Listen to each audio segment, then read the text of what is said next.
កើតមកជាអ្នកស្រុកស្រែខំជួយធ្វើ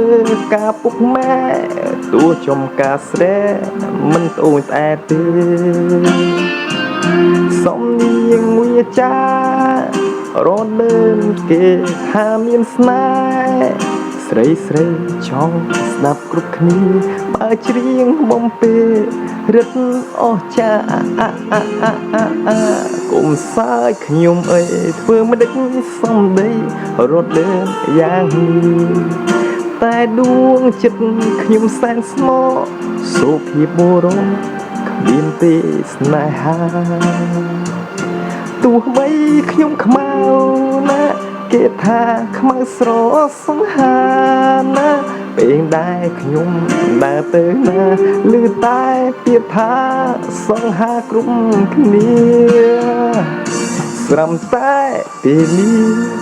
ខ្ញុំចេះលួចមើលលួចខ្នាញ់ហើយលួចស្រឡាញ់